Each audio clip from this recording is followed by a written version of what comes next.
नमस्कार मित्रों, एपिसोड 36 में आपका स्वागत है। मित्रों, आइए हम एक नए सद्वाक्य से इस एपिसोड की शुरुआत करते हैं। दुनिया का हर शौक पाला नहीं जाता, दुनिया का हर शौक पाला नहीं जाता, कांच के खिलौनों को हवा में उछाला नहीं जाता, कांच के खिलौनों को हवा में उछाला नहीं जाता। मेहनत करने से मुश्किलें हो जाती हैं आसान, मेहनत करने से मुश्किलें हो जाती हैं आसान, क्योंकि हर काम तकदीर पर टाला नहीं जाता, क्योंकि हर काम तकदीर पर टाला नहीं जाता। मित्रों, आप सुन रहे हैं बेसिक साइंस लर्निंग। मित्रों, हम बात कर रहे हैं कक्षा 7 के विज्ञान इकाई 8 के जीवों में श्वसन के बारे में। मित्रों, हम जानते हैं कि जीवों में, चाहे वह पौधे हों या जंतु हैं, हर एक में श्वसन क्रिया होती है। हमने भाग 1 और 2 में इसके बारे में विस्तृत रूप से पढ़ा था। हमने मानव श्वसन तंत्र के बारे में भाग 2 में विस्तृत रूप से बताया था। हमने यह बताया था कि मानव श्वसन तंत्र के कई अंग होते हैं, जिनमें मुख्य रूप से नासाद्वार या नासा गुहिका, ग्रसनी, श्वासनली और फेफड़े आदि मुख्य भाग होते हैं। यदि हम इसको और अधिक स्पष्ट करें तो हम पाएंगे कि यही सब अंग मानव श्वसन में मुख्य रूप से कार्य करते हैं। श्वसन में फेफड़े की एक मुख्य भूमिका होती है। हम जानते हैं कि हमारा फेफड़ा फूलता और पिचकता है, क्योंकि हम सांस अंदर लेते हैं और सांस बाहर छोड़ते हैं। ऐसी स्थिति में हम 2 प्रक्रिया करते हैं, जिसे हम अंतःश्वसन या उच्छ्वसन के नाम से जानते हैं। दोनों क्रियाएं मिलकर के श्वासोच्छ्वास या ब्रीदिंग की प्रक्रिया कहलाती है।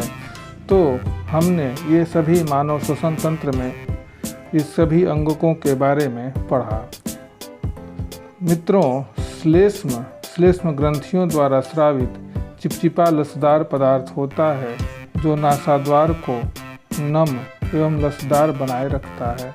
मित्रों, जैसा कि हम जानते हैं कि फेफड़ा ही एक ऐसा भाग होता है जिसके संपर्क में हमारा ब्लड अर्थात रुधिर संपर्क में आता है और ऑक्सीजन और कार्बन डाइऑक्साइड का आदान प्रदान होता है, जिससे हम सांस में ऑक्सीजन ग्रहण करते हैं, जो फेफड़े के माध्यम से रुधिर में चला जाता है, और कार्बन डाइऑक्साइड गैस बाहर निकालते हैं, जो फेफड़े के माध्यम से हम बाहर निकालते हैं। अर्थात हम कह सकते हैं कि मानव श्वसन तंत्र एक ऐसा भाग है जिसमें फेफड़ा मुख्य भाग है, जो हमको ऑक्सीजन और कार्बन डाइऑक्साइड के आदान प्रदान में मुख्य भूमिका अदा करता है।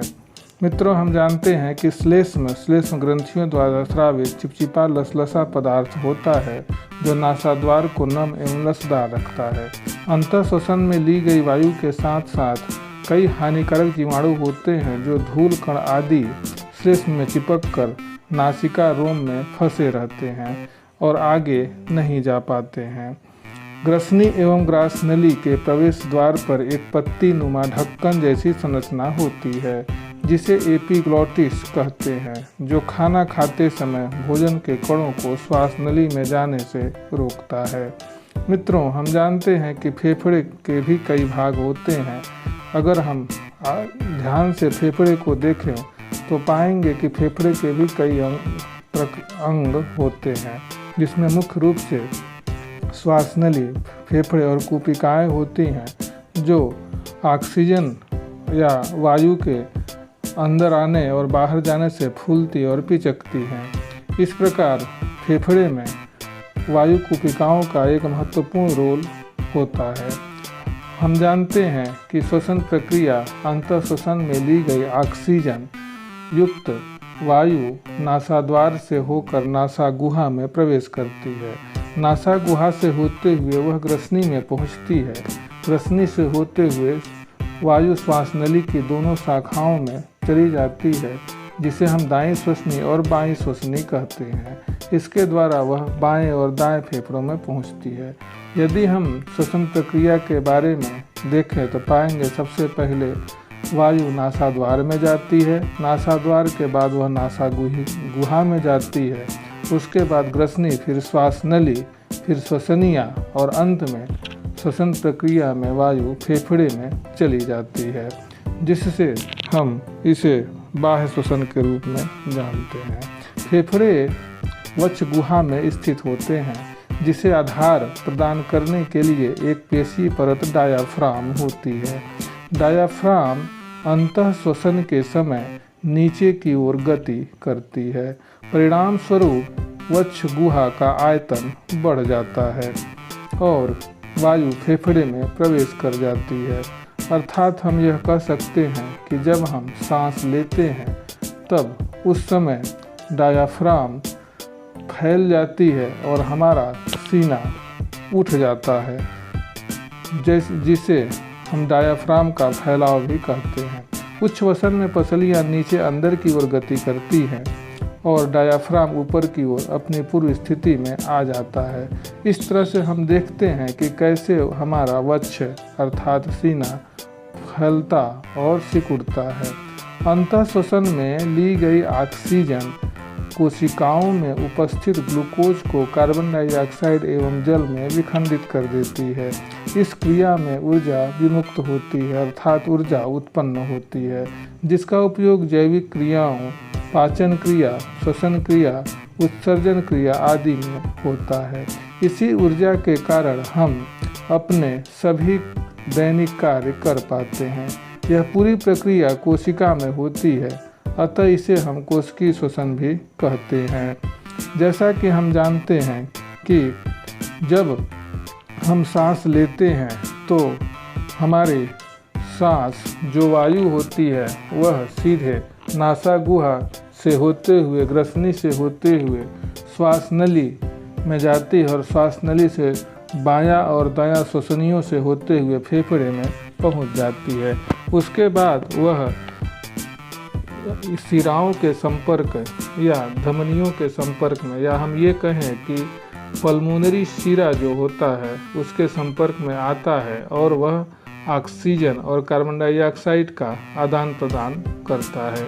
अर्थात हम कह सकते हैं कि पल्मोनरी शिरा ही वह शिरा है जहाँ से ऑक्सीजन शुद्ध रक्त फेफड़े के द्वारा जाती है और शुद्ध रक्त पल्मोनरी शिरा से हृदय में चली जाती है और पूरे शरीर में फैल जाती है। जबकि पल्मोनरी धमनी एक ऐसी धमनी होती है जिसमें अशुद्ध रक्त फेफड़े तक आता है और पल्मोनरी शिरा द्वारा शुद्ध रक्त हृदय को चला जाता है। तो मित्रों, यह रहा आपका श्वसन प्रक्रिया। हम जानते हैं कि जब हम दौड़ते हैं या भारी काम करते हैं तब हमारी ज़्यादा ऊर्जा खर्च हो जाती है। इस ऊर्जा की पूर्ति के लिए हमको अधिक ऑक्सीजन की ज़रूरत पड़ती है। जब हम अधिक कार्य करते हैं या भारी काम करते हैं या दौड़ते हैं तो हम हाँफने लगते हैं, तब मुंह खुल जाता है और हम मुंह से सांस लेकर अतिरिक्त ऑक्सीजन की पूर्ति कर लेते हैं। इस प्रकार हमारा ऑक्सीजन की कमी मुंह के द्वारा पूरी हो जाती है, क्योंकि हम नाक द्वारा पूरी सांस नहीं ले पाते, जिसके कारण दौड़ते समय या अधिक वजन उठाते समय हम अपने मुख को खोल पाते हैं, जिससे हम दोनों नाक और मुंह दोनों से सांस लेते हैं और ऑक्सीजन हमको पूर्ण रूप से मिल जाता है। इस प्रकार हम ऑक्सीजन की पूर्ति कर लेते हैं। अब हम आगे आते हैं एक नए तथ्य के बारे में। हम जानते हैं कि जब हम वायु ग्रहण करते हैं तो उसमें 21% ऑक्सीजन होती है तथा 0.004% कार्बन डाइऑक्साइड होती है।